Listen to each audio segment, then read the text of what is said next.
ప్రేక్షకులందరూ నమస్కారం. ఈ రోజు మన స్టూడియోలో ప్రముఖ ఆధ్యాత్మికవేత్త ఆస్ట్రాలజర్ ముల్లపూడి సత్యనారాయణమూర్తి గారు మనతో ఉన్నారు. గురుగారితో మాట్లాడేద్దాం. నమస్కారం గురుగారు. నమస్కారం మణికంఠ గారు. గురుగారు, బ్రహ్మం గారి కాలజ్ఞానం ఎంత పాపులరో మనందరికీ తెలుసు. మనమే చాలా రకాల వీడియోలు చేసాం. అయితే మాణిక్యేశ్వరి మాత ఆవిడ చాలా గొప్ప ఆవిడ, చాలా పెద్ద అవధూత. సో ఆవిడ కూడా కాలజ్ఞానం గురించి ప్రస్తావన అయితే తీసుకొచ్చారు. మరి ఏంటి ఆవిడ విశేషాలు ఏంటి చాలా మందికి తెలియదు. మీ ద్వారా ఆవిడ గురించి కొన్ని విశేషాలు చెప్పండి. అలాగే ఆ కాలజ్ఞానం గురించి డైరెక్ట్గా ఆవిడతో మనం మాట్లాడలేం కాబట్టి ఆవిడకి సంబంధించిన శిష్యులు ఎవరన్నా ఉంటే ఆ విశేషాలు ఏంటో మాకు కొన్ని తెలియజేయండి గురుగారు. ఈరోజు శిష్యులు కాదు, ప్రధాన శిష్యుల చేతే మాట్లాడిస్తాను. రామయోగి అని అప్పుడు ఆ మాణిక్యేశ్వరి అమ్మవారి ఆశ్రమంలోనే ఉంటారు. అక్కడ ఉండి సేవ చేసి ఆ అమ్మవారి ఆశ్రమం 300 కోట్ల పైన 300 ఎకరాల పైన ఉంటుంది. అక్కడ పక్కన వేరే సపరేట్గా ఇంకొక ఏకర్ ల్యాండ్ ఏదో తీసుకొని రామయోగి అని ఆశ్రమం పెట్టుకున్నారనమాట. చెప్తారు అదంతా. మొట్టమొదటిగా మాణిక్యేశ్వరి మాత గొప్ప అవధూత. మన గురువుగారు అయినటువంటి నండూరు శ్రీనివాసరావు గారు టోపీ అమ్మ గురించి చెప్పారు. అవధూత ఆవిడ అరుణాచలంలో తిరుగుతారు. అలాగే మనకి తణుకులో చిమటమ్మ, అది కూడా ఆయన చెప్పారు. మేము తణుకు మా అమ్మమ్మగారు ఊరే కాబట్టి మేము చిన్నప్పుడు తెలిసిన. తర్వాత శ్రీధర్ గారని శ్రీధర స్వామి అని ఆయన కూడా అవధూతట. మామూలు అందరూ వ్యాపారాలు చేస్తున్నట్టే ఉంటారు. రాముడు అవతారం అవధూత అనేవారు. అలా అన్నీ తెలిసి కూడా ఏం తెలియనట్టు అడుగుతూ ఉండేవారు. అలా మాణిక్యేశ్వరి అవధూత అంటే మాణిక్యేశ్వరి మాత అంటే చిన్నావిడ కాదు, ఆవిడ ప్రపంచ ప్రఖ్యాతి చెందింది. అవధూతల్లో సాక్షాత్తు దత్తాత్రేయ స్వామి వారి అవతారం ఆవిడ. బ్రహ్మ విష్ణు మహేశ్వర స్వరూపం ఆవిడ. అంటే నేను కూడా చిన్నప్పుడు ఆవిడతో వెళ్ళేవాడిని. ఇక్కడ కొండ దగ్గరికి అందరూ దర్శనం ఇస్తున్నారని చెప్పేసి ఆవిడ గురించి కొన్ని విశేషాలు ఉన్నాం గురుగారు. శ్రీశైలంలో గుహలో సడన్ గా మాయమైపోయి మళ్ళీ ప్రత్యక్ష ఎలా సాధ్యం ఇదంతా కూడా? అవును, ఆవిడ అవధూత కదా. ఆవిడ శిష్యుల చేత చెప్పిస్తాను నేను. శ్రీశైలం గుడిలో లోపలికి వెళ్ళారు. లోపలికి వెళ్ళిన తర్వాత గుడిలోకి వెళ్ళి వేరే ఆ గుహలో వేరే దారిలో నుంచి బయటకు వచ్చారు. అందరూ ఈవిడ వస్తారు కదా అని ఎదురు చూస్తున్నారు. అక్కడ వేరే దారి లేదు, అదే దారి. కానీ అంత గొప్ప ఆవిడ. అలాగే అదృశ్యం అయిపోతారు ఆవిడ. ఆవిడ జీవితకాలం కూడా భోజనమే చేయలేదు అసలు. తర్వాత ఆవిడ ఈ యొక్క కొండ మీద రాయచూరు దగ్గర ఆవిడ ఆశ్రమం ఉంది. అక్కడ మేము దర్శనం కోసం అని చెప్పి మహాశివరాత్రి రోజున ఆవిడ దర్శనం ఇస్తారు. 100 మంది 1000 మంది వెళ్ళిపోతే ఆ కొండ మీద ఇదిగో వచ్చింది అంటారు. ఆవిడ టక్ మన ప్రత్యక్షం అవుద్ది. ఇలా త్రిశూలం పట్టుకొని ఉంటుంది అనమాట. అలా ఒకేసారి కొండ 4 వైపులా దర్శనం ఇచ్చింది ఆవిడ ఒకేసారి. ప్రజలందరూ చూస్తుండగా ఇటోళ్ళు ఇటు చూశారు, అటోళ్ళు అటు చూశారు. 4 దిక్కుల్లో ఇచ్చారు. అంత గొప్ప ఆవిడ. అండ్ పెద్ద చదువుకోలేదు ఆవిడ, అమాయకురాలు. ఆమె స్పీచెస్ వింటే అంతా భక్తుల్ని పెంచండి, భక్తిని పెంచండి, కలిని అప్పుడే మనం అణచగలుగుతాం అని చెప్తారు. మినిస్టర్లు వచ్చినా ఎవరొచ్చినా ఆవిడ అదేం తెలియదు వాళ్ళకి. పాప అమాయకురాలు. అంటే అవధూతలు అలాగే ఉంటారు. అందరినీ సమాదృష్టితో చూసినటువంటి గొప్ప అవధూత ఆవిడ. అలాగే అహింస అనేటటువంటిది ఉండాలి, హింసను ప్రోత్సహించేవారు కాదు ఆవిడ. అలా ధర్మ జీవనం, ధార్మికంగా జీవించండి అని చెప్పారు. ఆవిడ గురించి ఎన్నో విశేషాలు ఎంత చెప్పినా కూడా తక్కువే. ఆవిడ సూక్ష్మంగా పెద్ద చదువుకోకపోయినా సరే ఆ 18 పురాణాలని, 18 ఉపపురాణాలని, ఉపనిషత్తుల్ని, వేదాల సారాన్ని, భగవద్గీతని తనదైన శైలితో సింపుల్గా చెప్తారు. అటువంటి ఆవిడ్ని మన అన్నమాచార్య కీర్తనలు, మనం తిరుమల తిరుపతి దేవస్థానంలో విద్వాంసురాలైనటువంటి అన్నమాచార్య మానస పుత్రిక శోభారాజు గారు ఆమెను ఎన్నోసార్లు దర్శించుకున్నారు.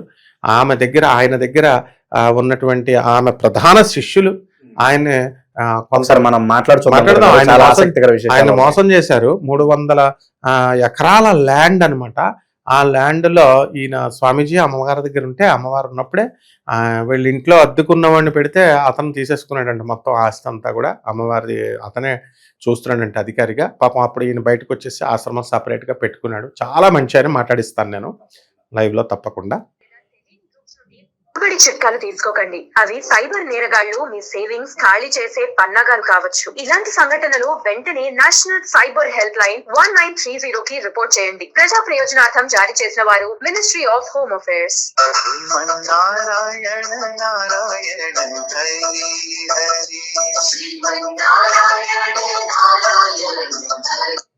గురుగారు నమస్కారం. రామయోగ్ గారు నమస్కారం స్వామి.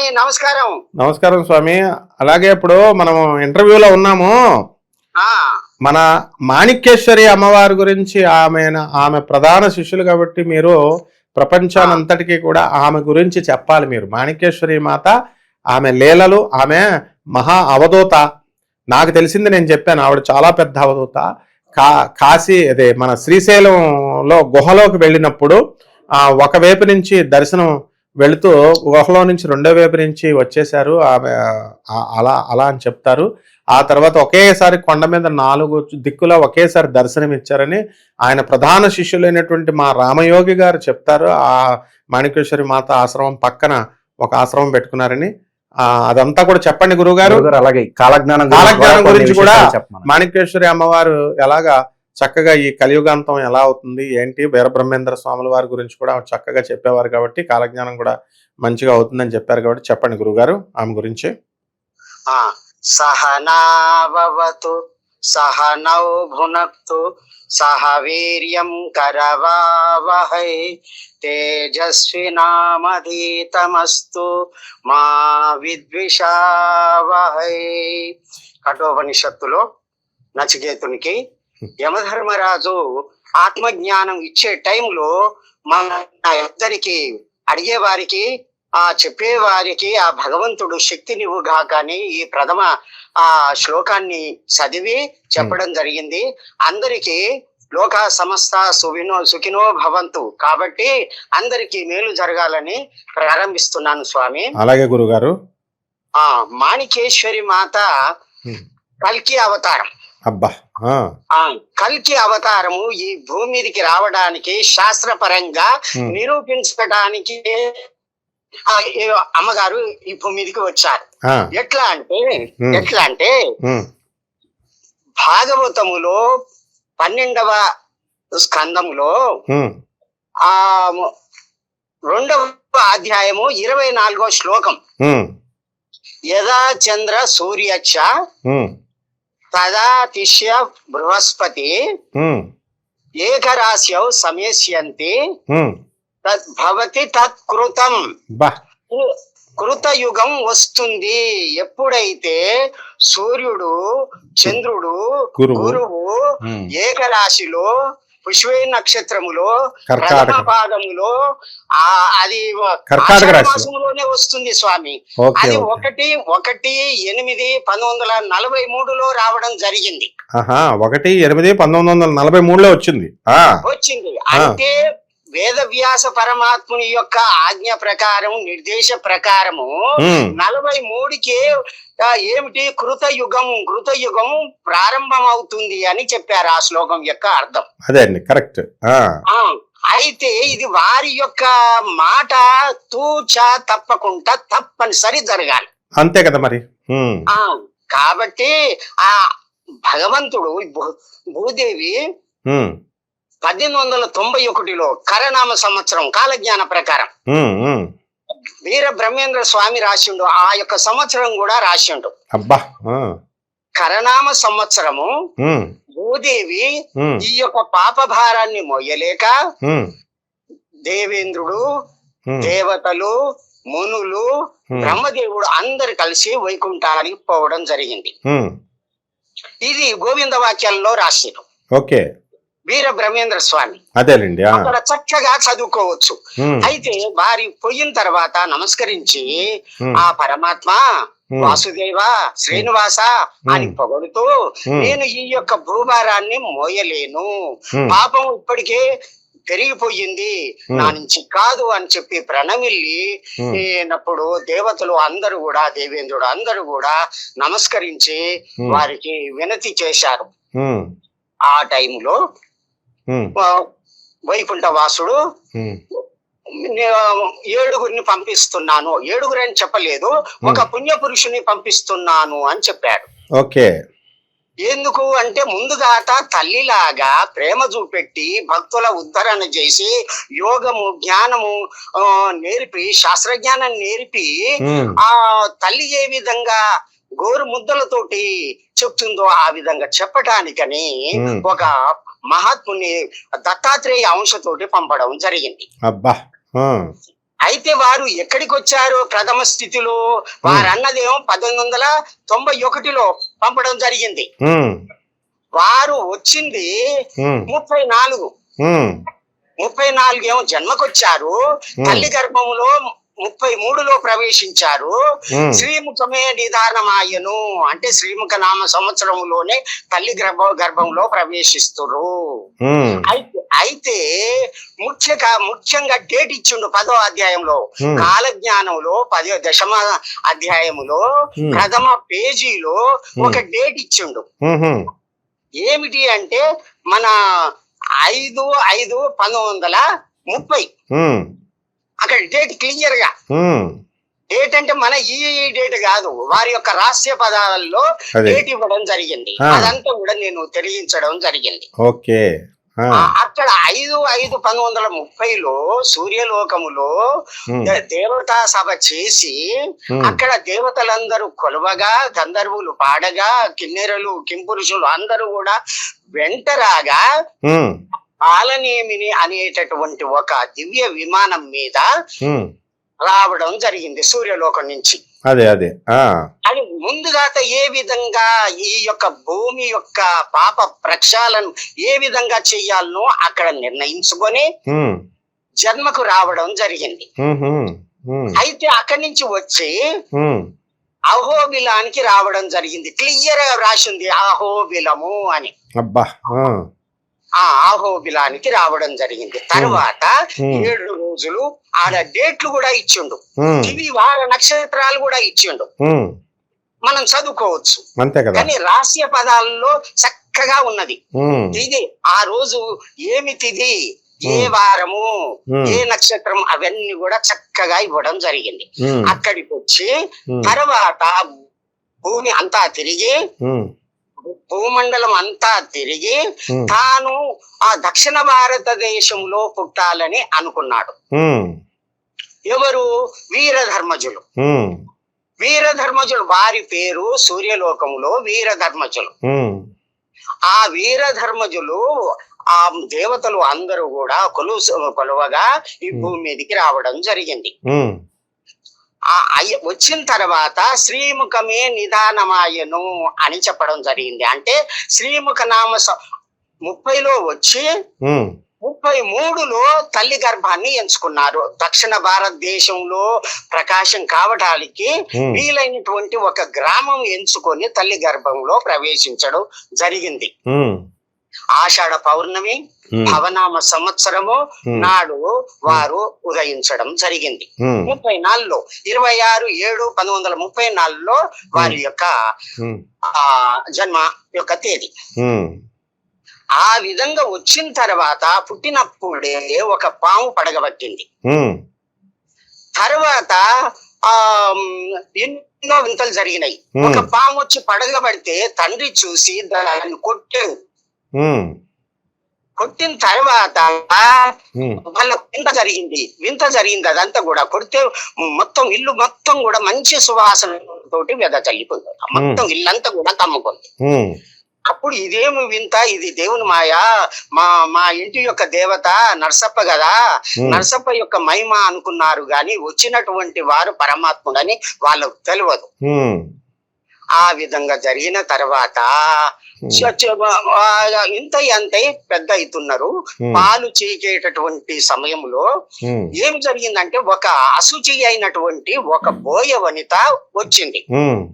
వచ్చి ఇట్లా తొట్టెల అంటగానే విపరీతమైన మంటలు వారికి శరీరంలో లేచినాయి. ఎప్పుడైతే ఏడుస్తున్నదో ఏంది అని అర్థం కాక రోజు మొత్తం కూడా ఏడవడం మొదలు పెడితే అప్పుడు తల్లి ఆ బుగ్గప్పేమో తండ్రి.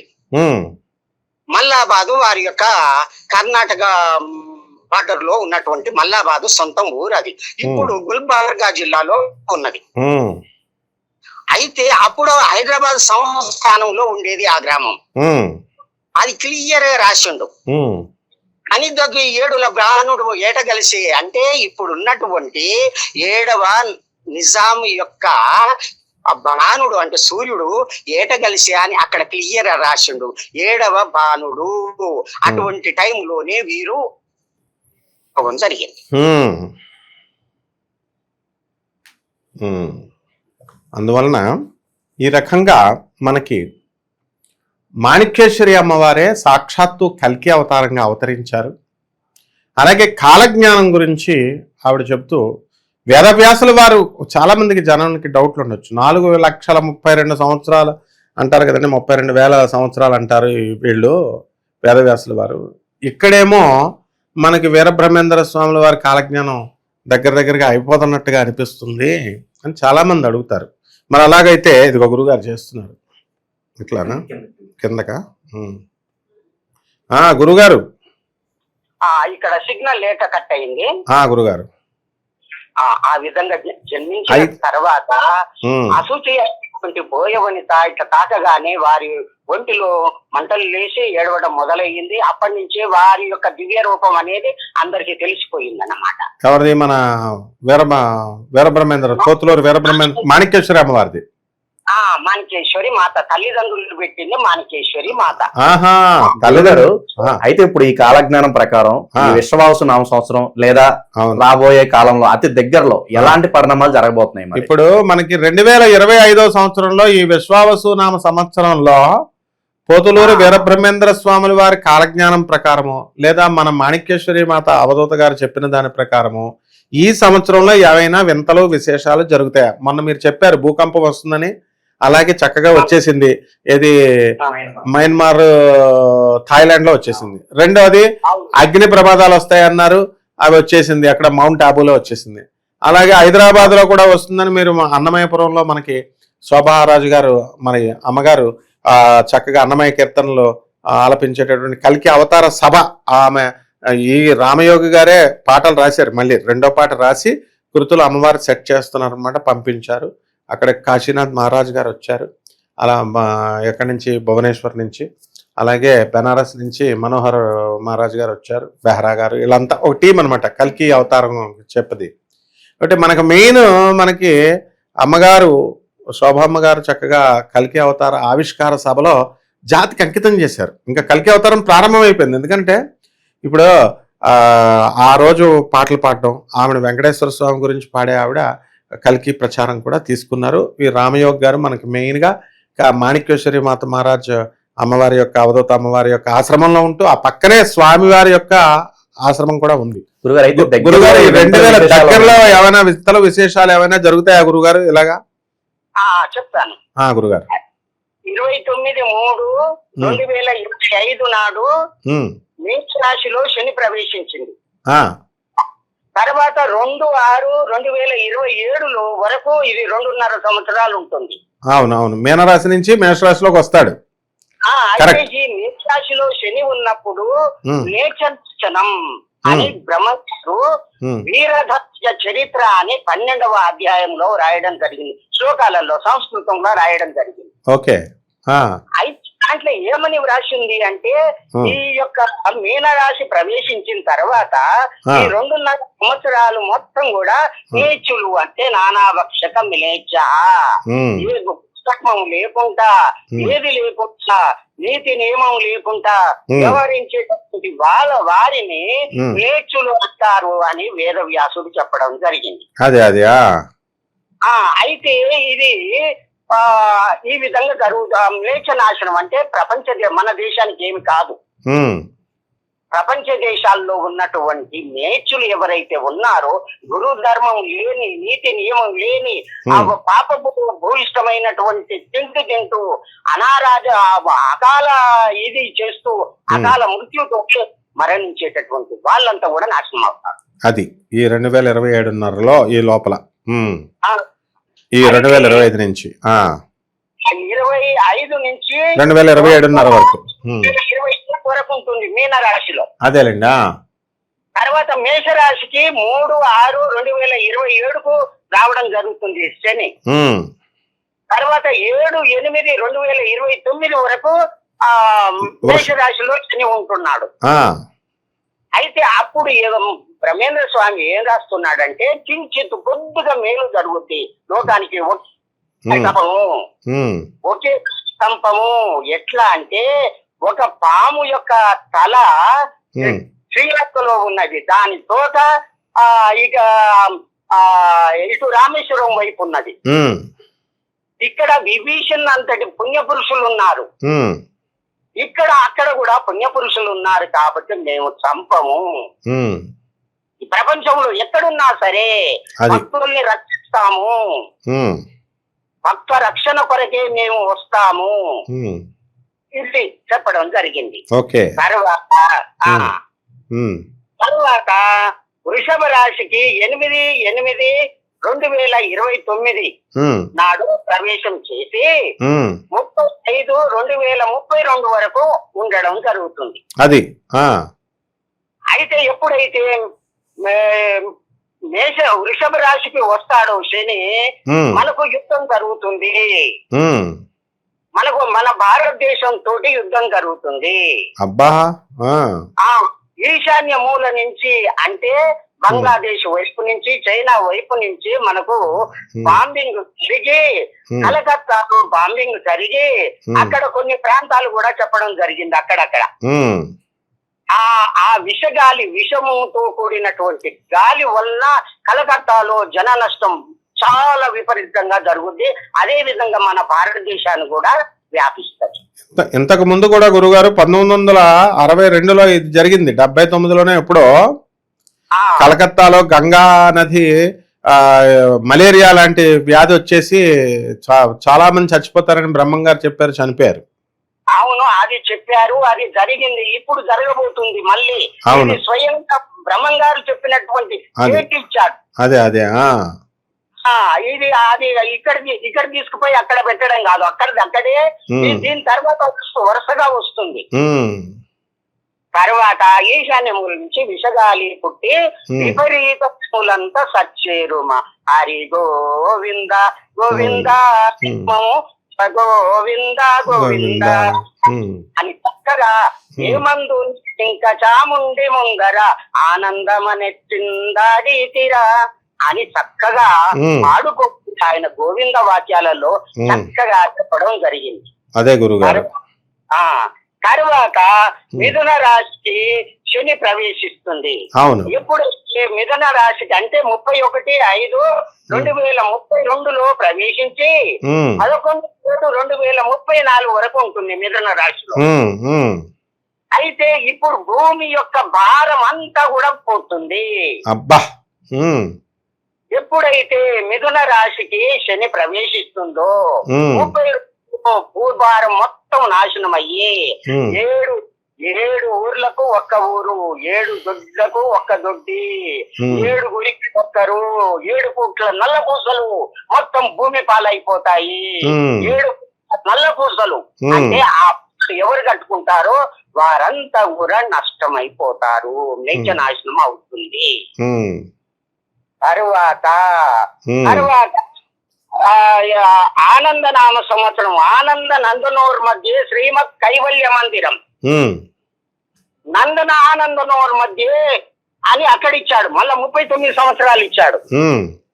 ఇక్కడ ఇప్పుడు వచ్చేది ఆనంద నందన ఆనందనోర్ మధ్య శ్రీమత్ కైవల్య మందిరం. నా యొక్క స్థానంలో ఉండి నేను ధర్మ సంస్థాపన చేస్తున్నాను. మత్ కైవల్య మందిరం భక్తులందరిని కూడా ఉద్ధరణ చేయడానికి సరియైనటువంటి సమయం ఇదే. అది గురుగారు మనం చాలా బ్రహ్మాండంగా చెప్పారు. మళ్ళీ మనం నెక్స్ట్ ఎపిసోడ్ లో మళ్ళీ మిగతా విశేషాలు చెప్తారు. కానీ బ్యాచ్లుగా ఎపిసోడ్లుగా మీరు బ్రహ్మంగారి శిష్యులు, మాణిక్యేశ్వరి మాత శిష్యులు కాబట్టి చక్కగా చెప్తారు. గాని గురుగారు తర్వాత మీరు ప్రత్యేకంగా ఇంటర్వ్యూ కూడా ఇద్దరు. గాని నమస్కారం గురుగారు, మళ్ళీ చేస్తాను నేను. ఓకే నమస్కారం గురుగారు. కాబట్టి నాయన మణికంఠ బ్రహ్మంగారు ఈ విధంగా 2030వ సంవత్సరంకి వచ్చేసరికి కలియుగాంతం అవుతుంది అని భవిష్యమాలిక కాశీనాథ్ మహారాజ్ గారు చెప్పిన, పురాణాలు చెప్పిన, పూరి జగన్నాథ స్వామిలో వింతల విశేషాలు జరుగుతాయన్నారు. ఇది తథ్యం. మనం పర్మనెంట్గా ఉంటామని చెప్పేసి వీళ్ళంతా కూడా మురిసిపోతున్నాం. ఏమీ లేదు, చాలా డేంజర్లో ఉన్నాం. మనం జాగ్రత్త పడాలి, ధర్మాన్ని పాటించాలి. అయితే ఇక్కడ ఒక క్లారిఫికేషన్ చాలా మంది అడుగుతున్నారు. అయితే ఒకటి నేను చెప్పాలా, 4,32,000 సంవత్సరాలు కలియుగాంతం వేదవ్యాసుల వారు చెప్తే బ్రహ్మంగారేమో 2030-2038కి అయిపోతుంది అని అంటున్నారు. దానికి ఏం చెప్పాలంటే, ఈ మనిషి నువ్వు కృతయుగాన్ని చేసుకుంటే ఒక్కొక్క ఋషి 10,000 సంవత్సరాలు తపస్సు చేశాడు అనేవారు. ఇదేంట్రే మనిషి 100 సంవత్సరాలు పోతే ఋషి ఏంటి 10,000 సంవత్సరాలు తపస్సు చేస్తున్నాడు అని నేను మా గురువు గారిని అడిగేవాడిని, ఇక్రాల వేదవ్యాస్ గారిని అడిగితే అప్పుడు కాల ప్రమాణం 1,00,000 సంవత్సరాలు బతికేవాడు. ఇప్పుడు చూడు ఫర్ ఎగ్జాంపుల్ కలియుగంలో మనిషి బతికేది 100 సంవత్సరాలు కదా, 100 × 10 1000 సంవత్సరాలు బతికేవారు ద్వాపర యుగంలో. అక్కడి నుంచి 1000 సంవత్సరాల నుంచి × 10 10,000 సంవత్సరాలు బతికేవారు త్రేతాయుగంలో, × 10 1,00,000 సంవత్సరాలు బతికేవారు. అందువల్లనే మీకు రాక్షసులు వీళ్ళు వాళ్ళు మన శ్రీకృష్ణుడు 120 సంవత్సరాలు అవతారం చాలించాలి కాబట్టి వెళ్ళిపోయారు, కానీ ఆయన మిగతా వాళ్ళంతా కూడా 1000 సంవత్సరాలు చొప్పున బతికిన వాళ్ళే ఈ రాక్షసులంతా కూడా. కాబట్టి అప్పుడు యుగ పరిమాణం అది × 10 చెయ్యాలి. అంటే మనకి అలాగే 4,32,000 సంవత్సరాలకి డబల్ 8,64,000 సంవత్సరాలు ద్వాపర యుగ పరిమాణం అన్నారు. దానికి మళ్ళీ 4,32,000 × 3 చేస్తే 12,000 13,000 చిల్లరై త్రేతాయుగం, 4,032 × 4 చేస్తే 16,000 చిల్లరై, అంటే 17,000 దాకా కృతయుగం. ఇలా మనం చెప్పుకుంటాము. అయితే మనిషి యొక్క అధర్మం బాగా పెరిగిపోయింది. ఇంతకుముందు కృతయుగంలో సత్యయుగంలో చాలా ధర్మంగా ఉండేవారు కాబట్టి అక్కడ ఏం జరిగిందంటే ఆ ఆయుర్దాయం అలా ఉండేది. అక్కడి నుంచి ధర్మం అధర్మంగా మనం వచ్చేసి క్షీణిస్తూ ఉన్నాం కాబట్టి అప్పుడు ఆయుర్దాయం క్షీణిస్తుంది. ఏమని చెప్పారు? ధర్మం క్షీణించినప్పుడు ఆయుర్దాయం క్షీణిస్తుంది, ఆరోగ్యం క్షీణిస్తుంది. అందువల్లనే 1,00,000 సంవత్సరాలు బతకాల్సినటువంటి మానవుడు స్లోగా 100 సంవత్సరాలకు పడిపోయాం. ఇక్కడ 100 సంవత్సరాలు కూడా పూర్తిగా బతకట్లా, కొంతమంది మహానుభావులు బతుకుతున్నారు తప్ప మిగతా వాళ్ళంతా 60లోనే ఫట్. కాబట్టి ఇదే విధంగా అక్కడ వేదవ్యాసుల వారు రాసినటువంటి 4,32,000 సంవత్సరాలు కదా అని ధీమాగా ఎప్పుడో అవుతుంది అని అనుకుంటున్నారు. ఏం కాదు, అది ఆ 4,32,000 సంవత్సరాల లెక్కలేస్తే అదేనో పోతులూరు వీరబ్రహ్మేంద్ర స్వాములు వారు చెప్పింది అది క్షీణించి ధర్మం క్షీణించి ఈ విధంగా తగ్గిపోయింది అనమాట. కాబట్టి రెండు ఒకటే అవుతాయి. ఎందుకంటే పోతులూరు వీరబ్రహ్మేంద్ర స్వాముల వారు జగద్గురువులు, హరిహర హిరణ్యాత్మక స్వరూపులు, దత్తాత్రేయ స్వామి వారి అవతారం, మాణిక్యేశ్వరి మాత కూడా దత్తాత్రేయ స్వామి అవతారం. ఆమె భక్తులు మొత్తం ప్రపంచం అంతా ఉన్నారు. వేదవ్యాసుల వారు సాక్షాత్ నారాయణమూర్తి, శ్రీమన్ నారాయణమూర్తి యొక్క అవతారం. కాబట్టి వీళ్ళు ముగ్గురు ఎవ్వరూ కూడా తప్పు చెప్పరు, అంతా ఒకటే. కాబట్టి కోడెడ్ లాంగ్వేజ్ లో చెప్తారు, అది మనం డీకోడ్ చేసుకోవాలి. మొత్తం మీద ఏదైతేనేమి ప్రమాదంలో ఉన్నాం మనం, దీనికి ఒకటే మార్గం, ధర్మం చెయ్యాలా. మన శోభారాజు అమ్మగారు ఏం చెప్తున్నారు, అన్నమయ్య వెంకటేశ్వర స్వామి అంటే సాక్షాత్తు ఆయన సేవలోనే బతికారు. ఆవిడ ఒకటే పిలిపించారు మొన్న, ధర్మంగా ఉండండి, తప్పే ఉంది నాయన, మంచిగా దాన ధర్మాలు చేసుకోండి, తప్పే ఉంది.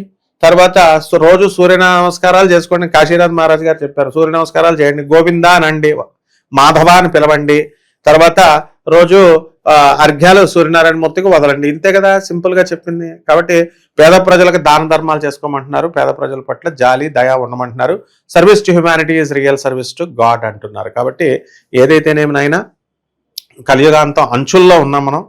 దీని మీద ఏదో పెద్ద రీసెర్చ్ చేసినట్టు ఏళ్ళే పెద్ద మేధావుల్లాగా ఇప్పుడు చిన్న ఒక అమ్మాయిని నేను ఇదంతా చేయడానికి గల కారణం ఏంటంటే పెద్ద పెద్ద మహానుభావులంతా కూడా ఒకటే చెప్తున్నారు. మా గురువుగారు ఇక్రాల వేదవ్యాస్ గారు IAS PhD, ఆయన వేల మంది శిష్యులు, ఆయన కలియుగాంతం 1999 అని బుక్ రాశారు. అందులో అప్పుడు నేను కూడా ఇలాగే అడిగాను, గురుగారు 1999లోనే అయిపోద్దండి బాబాయ్, మనందరం చచ్చిపోతాం, అవలేదేటండి గురుగారు అనేవాడిని. కాదు నాయన, యుగధర్మం మారుతుంది అని నాకు కొన్ని అందరికీ భక్తులందరికీ కూడా శిష్యులందరికీ కూడా ఇండికేషన్స్ చెప్పారు. కాబట్టి అదే విధంగా ఒక చిన్న అమ్మాయి కాశీనాథ్ మహారాజ్ గారు చెప్పిన దాన్ని దీన్ని ఏమంటారు, ఒక షార్ట్ పెట్టింది, ఏం జరగదు, 4,32,000 సంవత్సరాలు జరుగుద్ది, ఇది కాదు అని ఏదో పెడితే 2.1 మిలియన్స్ ఎంతమందో చూశారు. కాబట్టి అలాంటి వాళ్ళు డౌట్స్ పడతారు కదా, అందుకని క్లారిఫికేషన్ చెప్తాను. ఆమె చిన్న పిల్ల 10th క్లాస్ పిల్ల సరదాగా పెట్టింది ఏదో వ్యూస్ కోసం. ఇది వాస్తవంగా జరిగేది, అంచుల్లో ఉన్నాం. అంతేకాదు మన సునీత విలియమ్స్ మొన్న అంతరిక్షానికి వెళ్ళి భారతదేశం ఫోటో తీసింది, నార్త్ పోల్ సౌత్ పోల్ ఫోటోలు తీసింది. అక్కడంతా పగుళ్ళు వచ్చేసినాయి. నాసా ఇచ్చిందయ్యా, నాసా రిలీజ్ చేసింది. ఏమని, మనం ప్రమాదంలో ఉన్నాము, అంచులు పగుళ్ళు అన్నీ ఉన్నాయి, అందువల్ల నార్త్ పోల్ దగ్గర సౌత్ పోల్ దగ్గర అవంతా కూడా అది కరిగిపోతుంది, పోల్స్ దగ్గర ఉన్నటువంటి మంచు కరిగిపోతుంది, అది వాటర్ లెవెల్లో అయిపోయి 3/4 వాటర్ ఉన్నటువంటి మన నదులు సముద్రాలన్నీ పొంగి భూమికి ప్రమాదం ఉందని నాసా ఇచ్చింది, ఇంటర్నేషనల్ నాసా. ఇంకంతకంటే ఇంకేంటి నాయన, ఏదైనా అంచుల్లో ఉన్నాం, జాగ్రత్తగా ఉండాలి నాయన.